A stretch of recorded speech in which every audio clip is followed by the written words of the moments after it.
IT job కోసం try చేస్తున్నారా? Coding tutor లో ట్రైనింగ్ తో పాటు స్టైఫండ్ అండ్ 100% జాబ్ గ్యారంటీ. నమస్తే, నేను Keshav. Welcome to Suman TV. మనతో పాటు జనసేన పార్టీ నాయకురాలు శివపార్వతి గారు జాయిన్ అయ్యారు. శివపార్వతి గారు నమస్కారం. నమస్తే అండి కేశవ్ గారు.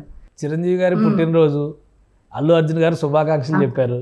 మీరేమంటారు? అవునండి, వాళ్ళు ఎప్పుడు కుటుంబం అంతా ఒకటే కదండి. ఏదో చిన్న చిన్న గ్యాప్స్, అంటే ఏదో ఒక మాటను పట్టుకొని దాన్ని ఒక గ్యాప్, ఒక ఒక కాన్ఫ్లిక్ట్ లాగా జనాల్లోకి వెళ్ళిపోవడం ఫస్ట్ నుంచి చూస్తానే ఉన్నాం. బట్ ఎన్ని వచ్చినా mega family is mega family always.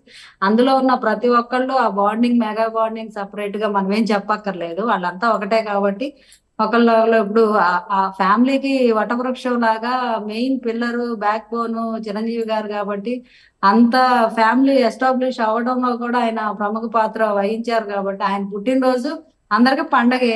ఆయనతో కుటుంబంలో మెగా ఫ్యామిలీతో పాటు ఇక్కడ ఆ ఫ్యామిలీని ఆరాధించే మాలాంటి వాళ్ళకి కూడా మాకు ఈ రోజు పండగ లాంటిదే.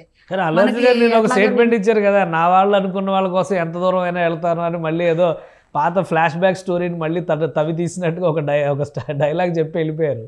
ఆ తర్వాత ఈరోజు చెప్పినటువంటి విషయస్ చూస్తే ప్లెయిన్గా, పెరిఫరల్గా ఏదో పెదవులతో చెప్పిన మాటల్లాగా అనిపిస్తున్నాయి అనేటువంటి కామెంట్ వినిపిస్తుంది. కామెంట్స్ ఎన్నైనా వినిపిస్తేలేండి, ఎలా చెప్పి మనసులోంచి వచ్చిందా, పెదవుల్లో నుంచి వచ్చిందా, దాన్ని మనం క్లియర్ గా భూతత్వం పెట్టి చూడలేం. కానీ నాకున్న నాలెడ్జ్ లో ఆయన అంటే, చిరంజీవి గారు అంటే అభిమానం లేకుండా ఎవరు ఉండరు మెగా ఫ్యామిలీలో. ఆయన అంటే ప్రతి ఒక్కరికి ఆరాధన భావమే ఉంటుంది. ఎందుకంటే ఆయన ప్రతి ఒక్కరికి సహాయమే చేశారు, ఎవరికి అన్యాయం చేయలేదు. సో ఆయన కృషితోటి, ఆయన చెమట వచ్చి సంపాదించిన సంపాదనతోటి ప్రతి కుటుంబానికి కానీ, రాష్ట్రంలో పేద ప్రజలకు కానీ ఏ రకంగా సర్వీస్ చేసామో మనం చూసాము. ఆయన కుటుంబంలో ప్రతి ఒక్కరిని ఎంత కేర్ తీసుకొని, ఎవరు ఏ రంగాల్లో రాణిస్తారో కూడా శ్రద్ధ తీసుకొని వాళ్ళకి ఎంత చేదోడు వాదోడుగా ఇప్పటికీ నిలబడుతున్నారో చూస్తున్నాము. అట్లా ఆయన చేతితోటి సహాయం పొంది ఆయనతోట బయటకు వచ్చిన ప్రతి ఒక్కళ్ళకి ఆయన మీద ఆరాధన భావన ఉంటుంది.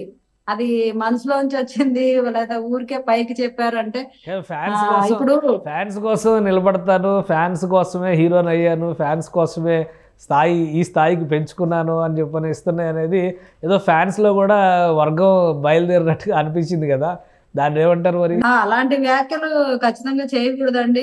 అంటే ఫ్యాన్స్ ఏ హీరో అయినా వాళ్ళ ఫ్యాన్స్ కి అనుకూలంగా నిలబడతారు. ఫ్యాన్స్ కి అనుకూలంగా కాకుండా మేము ఫ్యాన్స్ విరుద్ధం అని చెప్పుకుంటారు. అఫ్ కోర్స్ ఫ్యాన్స్ లేకపోతే ఆ ఫ్యాన్స్ కూడా మెగా ఫ్యాన్స్ కాబట్టి వాళ్ళకున్న ఫ్యాన్స్ లో సగం 50-60% మెగా ఫ్యాన్సే ఉన్నారు. మెగా ఫ్యాన్స్ అందరిని ఆరాధిస్తారు.